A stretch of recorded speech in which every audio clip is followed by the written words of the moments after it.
You ever read a sacred text and find two passages that just seem to, well, say the opposite? It's a puzzle, right? One that's challenged thinkers for centuries. Well, today we're going to investigate one of the most famous solutions to this puzzle in Islamic theology, the doctrine of abrogation. So let's get into it. So, this is really the core question, isn't it? What do you do when two divine revelations seem to point in totally different directions? It's a massive challenge, and believe me, the answer has some pretty profound implications. You have to understand, for early Islamic jurists, this wasn't just some academic thought experiment. The Quran is the ultimate source of law, of guidance. So when two verses seem to conflict, it wasn't just a puzzle. It was a direct challenge to the consistency of the divine message itself. They needed a solution, and it had to be a good one. So, what did they come up with? Well, the most widely accepted answer that emerged is this concept known as the doctrine of abrogation, or to put it simply, cancellation. The key idea here, behind abrogation, or naskh in Arabic, is that a later divine ruling can literally cancel out an earlier one. You can almost think of it like a divine software update. The new ruling replaces the old. Simple as that. Let me give you a simple analogy to make this click. The Prophet Muhammad once told his followers, "I had forbidden you from visiting the graves. Now visit them." See? The initial rule was there for a reason. And then a new rule was issued for a new context. The doctrine of abrogation just applies that exact same logic to the verses of the Quran itself. A new verse can change the instructions from an older one. Okay, but hold on. Is cancellation really the only game in town? Our source material argues for a really powerful alternative, the principle of reconciliation. And this approach, well, it paints a very different picture of how the sacred text actually works. So instead of just assuming one verse knocks out another, this approach insists that we've got to find a way to make both verses work together. The goal isn't cancellation, it's harmonization. You start with the belief that the text is coherent, and it's our job to figure out how.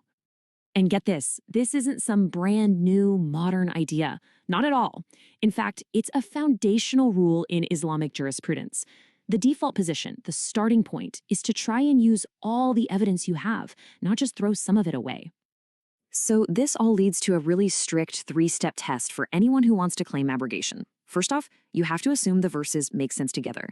Second, you have to try every single possible interpretation that allows them to coexist.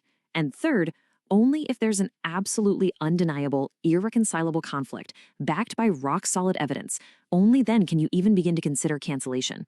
The bar, as you can see, is set incredibly high. All right, so theory is one thing. Let's see how this methodology actually works in practice. We're going to examine one of the most famous examples that's often used to prove that abrogation is real.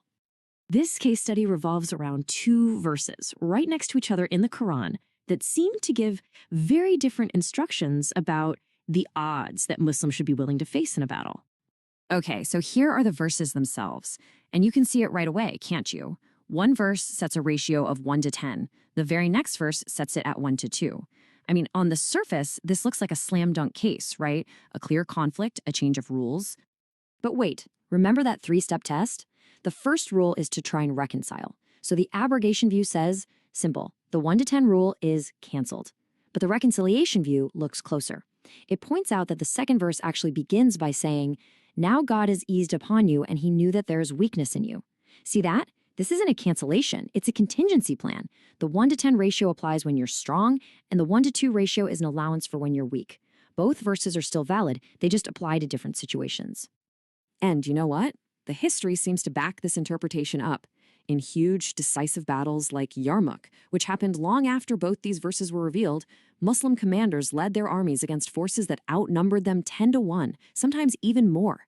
They clearly didn't think that first verse had been canceled. They acted like it was very much still in effect. And look, this isn't just some interesting historical debate. The stakes here are absolutely immense. For example, the so-called sword verse has been claimed by some to cancel out over 100 other verses that talk about tolerance, patience, and living together. Think about that. Over 100 verses on peace, potentially wiped out by one verse on war. Getting this right has profound implications even today. So that raises a huge question, right? If the case for reconciliation is this strong, how in the world did the cancellation idea get so popular? Well, our source material points to a couple of key reasons. Well, for one thing, it comes down to the key Arabic word itself, nask. Now, while it can mean to cancel, early scholars also used it to mean other things, like to specify, or to make an exception, or even just to elaborate. It didn't always mean a verse was now invalid. It could just mean a new verse was adding more detail to an older one. Yeah, this quote from our source material really nails it. When an early scholar used that word, nask, they might have just been explaining how two verses relate to each other, not saying one of them was canceled. But over time, the meaning of that word kind of narrowed, and that led to a whole lot of confusion down the line. And second, there's this, well, it's a social phenomenon. Scholars, out of deep respect, will often stick with the opinions of famous scholars who came before them. This can create what's called an informational cascade. It's like a snowball effect, where an idea spreads through imitation, not because everyone is doing a fresh, independent analysis.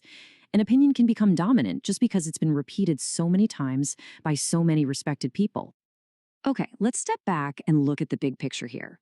Why does any of this really matter? Why is the difference between cancellation and reconciliation so important? What's the final takeaway? At the end of the day, the really crucial point is this. The approach you choose fundamentally changes how you read the sacred text.